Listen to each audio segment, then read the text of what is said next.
इंदौर उज्जैन सिंहस्थ 2028 की तैयारियों के लिए इंदौर के संभागायुक्त कार्यालय में एक महत्वपूर्ण बैठक आयोजित की गई। इस बैठक में संभाग के सभी कलेक्टरों, पुलिस अधीक्षकों और अन्य अधिकारियों ने भाग लिया और दीपक सिंह की अध्यक्षता में समीक्षा बैठक का आयोजन किया गया।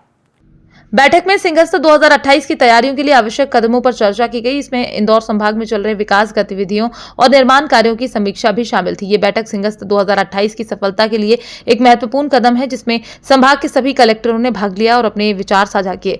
इंदौर संभागायुक्त दीपक सिंह ने मीडिया से चर्चा के दौरान बताया कि सिंहस्थ 2028 को लेकर एक समीक्षा बैठक ली गई है।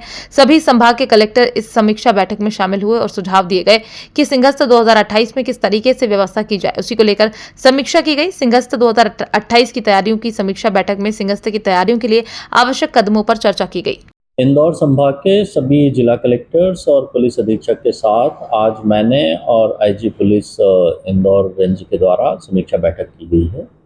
बैठक में हमने विगत दिनों जो त्यौहार यहाँ पर हुए हैं उनके बारे में चर्चा की है। आगामी त्यौहार की तैयारियों के बारे में बात की गई है और इसके साथ ही जो लॉ एंड ऑर्डर की कुछ सिचुएशंस पिछले दिनों इंदौर संभाग में हुई थी और उसमें जो जिस तरह से डील किया गया है वो बेहतर ढंग से कार्रवाई हुई है। लेकिन आने वाले समय में जो त्यौहार होने वाले हैं उसमें पूरे संभाग में शांति एवं कानून व्यवस्था बनी रहे, इसके बारे में बातचीत की गई है। जिलों से सुझाव भी लिए गए हैं और हमारा प्रयास ये रहेगा कि आने वाले समय में पूरे संभाग में चाहे वो त्यौहार हों या वीआईपी विजिट्स हों या इस तरह के कभी कोई राष्ट्रीय स्तर की कभी कोई इस तरह की घटना के प्रतिक्रिया स्वरूप कभी उसमें कोई घटना हो तो पुलिस और प्रशासन एक बेहतर समन्वय से अपने क्षेत्र में शांति और कानून व्यवस्था बनाए रखें, इसके लिए आज हम लोगों ने चर्चा की है। दूसरा भी आज इंदौर संभाग के सभी कलेक्टर्स, एसपी और जो निर्माण एजेंसीज हैं उनके साथ मैंने और आईजी पुलिस इंदौर रेंज के द्वारा चर्चा की गई है। चूँकि सिंहस्थ को लेकर काफ़ी काम स्वीकृत किए गए हैं इंदौर संभाग में, विशेष रूप से इंदौर, खंडवा और महेश्वर इत्यादि में। इसके अलावा विभागीय मद से भी बहुत सारे सड़कें, ब्रिजेस, नदी के घाट और पर्यटक स्थलों में विकास के कार्य शासन के द्वारा स्वीकृत किए गए हैं। इन कार्यों की प्रगति की आज समीक्षा की गई है। जो लैंड एक्विजिशन या फॉरेस्ट क्लियरेंस या निर्माण संबंधी किसी भी प्रकार के व्यवधान हैं, इनको दूर करने के लिए सभी कलेक्टर्स और निर्माण एजेंसीज को कहा गया है।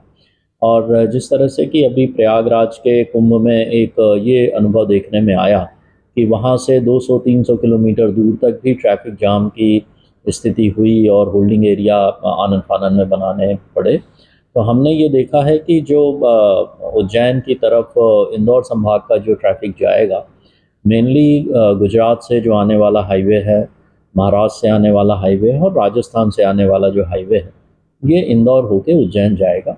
इसके साथ ही इंदौर में एक प्रमुख हमारा एयरपोर्ट भी है जो उज्जैन की कनेक्टिविटी के लिए है।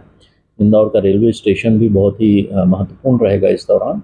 तो किस तरह से होल्डिंग एरिया बनाए जाएँ, ओंकारेश्वर में या महेश्वर में या इंदौर में कितनी पार्किंग कैपेसिटी रहेगी, अगर उज्जैन में नए ट्रैफिक को आने से रोकने के लिए कहा गया है तो हम किन किन स्थानों पे उस ट्रैफिक को रोक सकेंगे, या जो इंटर स्टेट बॉर्डर्स हैं या इंटर डिस्ट्रिक्ट बॉर्डर हैं, कहाँ पर हम होल्डिंग एरिया बना के बेहतर सुविधाएं विकसित करके लोगों को वहाँ पर रोक सकें, इन सब के बारे में प्रयास और काम शुरू करने के लिए कहा गया है। यद्यपि सिंहस्थ को आने में अभी 3 वर्ष हैं, लेकिन हमारा ऐसा मानना है कि अगर हम अभी से तैयारी शुरू करेंगे तो जो आने वाला जो हमारा सिंहस्थ होगा 2028 में, उसके लिए बेहतर हम अनुकूल व्यवस्थाएं कर पाएंगे।